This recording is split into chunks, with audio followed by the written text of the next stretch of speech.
Oi, loucos por Jesus! Chegamos de novo aqui neste canal maravilhoso para abençoar você estudando a palavra de Deus. Nós estamos muito felizes porque hoje nós começamos o penúltimo livro do Novo Testamento. Isso mesmo, hoje nós vamos começar Judas. Judas, nesta segunda-feira, nós vamos estudar a pequena carta de Judas, que é composta de um só capítulo. E amanhã, terça-feira, já estudaremos Apocalipse capítulo 1 e na quarta-feira, Apocalipse capítulo 2. Mas lembrando a você que todas as aulas das quartas-feiras são somente para membros exclusivos do canal. Então, se você ainda não é membro do meu YouTube, torne-se agora para você participar dessa aula, exclusiva com você, tá bom? Então vamos lá para a epístola de Judas. A carta que Judas escreveu. Esse Judas aqui não é o Iscariotes, esse Judas aqui não é o apóstolo, esse Judas aqui é o irmão biológico de Jesus. Para quem não sabe, Jesus teve Maria, teve filhos e filhas depois que Jesus nasceu. A Bíblia deixa isso muito claro, e esse Judas aqui então é irmão biológico de Jesus. Vamos começar então a leitura? Diz assim: Judas, servo de Jesus Cristo e irmão de Tiago, aos que foram chamados, amados por Deus Pai e guardados por Jesus Cristo, misericórdia, paz e amor sejam multiplicados a vocês. Então ele fala que ele é irmão de Tiago. Esse Tiago era o pastor da igreja de Jerusalém, irmão de Jesus. E ele se coloca como servo. Ele não fala meu irmão Jesus. Ele se vê como servo, como escravo de Cristo. Verso 3. Amados, embora estivesse muito ansioso para escrever a vocês acerca da salvação que compartilhamos, senti a necessidade de escrever, insistindo em que batalhassem pela fé que de uma vez por todas foi dada aos santos. Judas começa dizendo o seguinte: eu sinto a necessidade de escrever para vocês lutarem pela fé. Sabe o que quer lutar pela fé? Apologia. A apologética é aquele estudo dentro da teologia que fala da defesa da fé cristã. E Judas está falando aqui, nós temos que lutar pela fé cristã. Temos, gente, ainda mais no Brasil de hoje, onde tantos valores não cristãos estão entrando. Não é isso? E aí no verso 4 diz, pois certos homens, cuja condenação já estava sentenciada há muito tempo, infiltraram-se dissimuladamente no meio de vocês.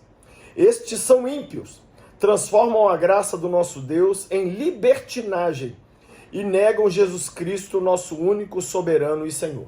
Judas então vai falar da mesma coisa que João falou nas suas epístolas, da mesma coisa que Pedro falou nas suas epístolas, da mesma coisa que Paulo falou nas suas epístolas. Ele toca no assunto dos falsos profetas, né? Esses falsos profetas, eles pregam um outro evangelho.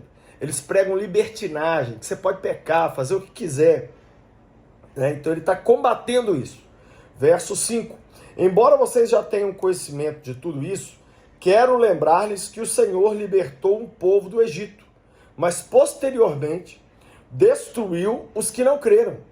Então olha, ele vai dar aqui 3 exemplos. O primeiro exemplo foi o povo do Egito. Deus tirou o povo do Egito, mas depois matou no deserto os que não creram. Verso 6. E quanto aos anjos que não conservaram suas posições de autoridade, mas abandonaram sua morada, ele os tem guardado em trevas, presos com correntes eternas para o juízo do grande dia. O segundo exemplo aqui são os anjos que pecaram, né? Judas fala aqui dos anjos que pecaram. E o terceiro exemplo está aí no verso 7. De modo semelhante a esses, Sodoma e Gomorra e as cidades em redor se entregaram à imoralidade e a relações sexuais antinaturais, estando sob o castigo do fogo eterno, elas servem de exemplo. Então, Judas deu o exemplo do povo que saiu do deserto, mas depois Deus matou o povo que saiu do Egito, mas depois Deus matou no deserto. Os anjos que abandonaram o caminho de Deus e Deus os prendeu em correntes. e também Sodoma e Gomorra, que foi destruída. Por que Judas está dando esses 3 exemplos? Porque Judas está dizendo: quem seguiu o caminho desses falsos mestres que pregam um outro evangelho, eles serão destruídos da mesma maneira. Tanto é que olha aí o que diz o verso 8. Da mesma forma, estes sonhadores, quem são esses sonhadores? Esses falsos mestres, contaminam o próprio corpo, rejeitam as autoridades e difamam os seres celestes. Olha que interessante, eles são rebeldes. Contudo, nem mesmo o arcanjo Miguel, quando estava disputando com o diabo acerca do corpo de Moisés, ousou fazer acusação injuriosa contra ele, mas disse: o Senhor te repreenda. Ou seja, nem o diabo, quando estava lutando contra o anjo Miguel para tentar pegar o corpo de Moisés, né? Nem naquele momento ali o Gabriel xingou o diabo. Por quê? Porque Gabriel entende essa questão de autoridade. E ele estava citando isso exatamente para mostrar como que esses sonhadores, esses falsos mestres, não entendem nada sobre a autoridade. Verso 10, todavia, esses tais difamam tudo que não entendem, e as coisas que entendem por instinto, como animais irracionais, nessas mesmas coisas se corrompem. Ou seja, eles falam do que não entendem. Verso 11, ai deles, pois seguiram o caminho de Caim, buscando o lucro, caíram no erro de Balaão e foram destruídos na rebelião de Corá.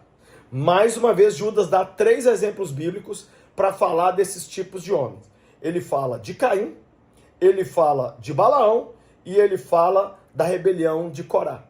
Ou seja, Judas está pegando pesadíssimo com esses caras que vêm com esse falso evangelho. Verso 12, esses homens são rochas submersas nas festas de fraternidades que vocês fazem, comendo com vocês de maneira desonrosa. São pastores que só cuidam de si mesmos. Olha isso, gente. Ou seja, eles realmente se transvestem de líderes. São nuvens sem águas, impelidas pelo vento, árvores de outono, sem fruto, 2 vezes mortas. Olha, eles não dão frutos. Eles são pessoas totalmente afastadas do evangelho, arrancadas pela raiz. Verso 13, são ondas bravias do mar, espumando pelos próprios atos vergonhosos, estrelas errantes, para as quais estão reservadas para sempre as mais densas trevas. Enoque, o último a partir de Adão, profetizou, o 7º a partir de Adão, profetizou acerca deles, dizendo: vejam, o Senhor vem com milhares de milhares dos seus santos para julgar a todos e convencer todos os ímpios a respeito de todos os atos de impiedade que eles cometeram impiamente, acerca de todas as palavras insolentes que os pecadores ímpios falaram contra eles. Então, Judas está dizendo que Enoque, o 7º depois de Adão, falou desses falsos profetas também, e o verso 16 diz: essas pessoas vivem se queixando, olha o perigo da murmuração, descontentes com a sua sorte, olha aí, seguem seus próprios desejos impuros, ou seja, são impuros sexualmente, e são cheias de si, e adulam os outros por interesse. Meu Deus, essa é a grande... Eu não conheço nenhum verso da Bíblia que descreva melhor essa geração do que esse verso que eu acabei de ler aqui. 5 características das pessoas dessa geração. Mas aí ele vai caminhando para o final, no verso 17, e diz: todavia, amados, lembrem-se do que foi predito pelos apóstolos do nosso Senhor Jesus Cristo. Eles diziam a vocês: nos últimos tempos haverão zombadores que seguirão seus próprios desejos ímpios. Ou seja, Judas está lembrando aqui as palavras dos apóstolos. Estes são os que causam divisões entre vocês, os quais seguem a tendência da sua própria alma e não têm o Espírito. Ou seja, eles causam divisões teológicas e eles não têm o Espírito Santo. Verso 20, edifiquem-se, porém, amados, na santíssima fé que vocês têm, orando no Espírito Santo, e mantenham-se no amor de Deus, enquanto esperam que a misericórdia do nosso Senhor Jesus Cristo os leve para a vida eterna. Então, Judas está dizendo, mantenha-se firme no Espírito Santo, né? e aguarde a volta do Senhor. Né? Verso 22, tenham compaixão daqueles que duvidam. A outros salvem, arrebatando-os do fogo. E a outros ainda mostrem misericórdia, com temor, odiando até a roupa contaminada pela carne. Aí agora Judas está falando aqui daqueles que estão perdidos, para os crentes irem lá e ajudar os que estão perdidos, os que estão em dúvida, não os falsos mestres. Os falsos mestres ele manda combater. Os perdidos Judas manda evangelizar. E aí, verso 24 e 25, é um fechamento tão lindo, eu vou ler de uma vez só. Olha como que ele termina dizendo: aquele que é poderoso para impedi-los de cair e para apresentá-los diante de sua glória sem mácula e com grande alegria. Ao único Deus, nosso Salvador, seja glória, majestade, poder e autoridade, mediante Jesus Cristo, nosso Senhor, antes de todos os tempos, agora e para todo sempre. Amém. Judas termina dizendo o seguinte, que o nosso Deus é poderoso para nos manter firmes até o fim e nos apresentar diante dele mesmo, sem nenhuma mancha e com alegria. Ei, se apegue a Jesus. Precisamos caminhar com ele até o fim, se queremos viver uma vida para ter um final feliz. Pai, eu abençoo cada um, cada uma, e eu te peço que essa aula tão simples, dessa carta tão pequena e simples, possa falar ao nosso coração. Nos ajuda, Pai, a não cair na conversa dos falsos mestres, a não cairmos nas mentiras, mas que possamos seguir a Tua palavra e sermos assim transformados para a glória do Teu nome, em nome de Jesus. Se você foi abençoado com essa aula, por favor, deixa um like aí, também deixa aí embaixo um comentário, lembrando que amanhã, terça-feira, começamos Apocalipse capítulo 1 e quarta-feira, só para os alunos exclusivos do canal, vamos começar, vamos ler, vamos estudar Apocalipse capítulo 2. Então, se você ainda não é parte do meu YouTube, torne-se agora. Temos alguns livros bacanas para você, temos essa Bíblia linda, né, para as meninas, na loja do Lucinho. Temos esse livro Tratamento de Choque, maravilhoso, que é para você se tornar mais louco por Jesus. Temos esse livro O Significado do Casamento, melhor livro que eu já li sobre o tema. Tem esse Temperamentos Transformados, lindo, lindo, lindo esse livro. Tem esse, né, Cristianismo Puro e Simples, do C.S. Lewis, e Em Defesa do Sexo Incrível. Todos esses livros e bíblias estão na loja do lucinho.com.br. Entra lá, faz sua comprinha, né? Para você, para quem você ama, e comprando acima de R$170, o frete é grátis para todo o Brasil.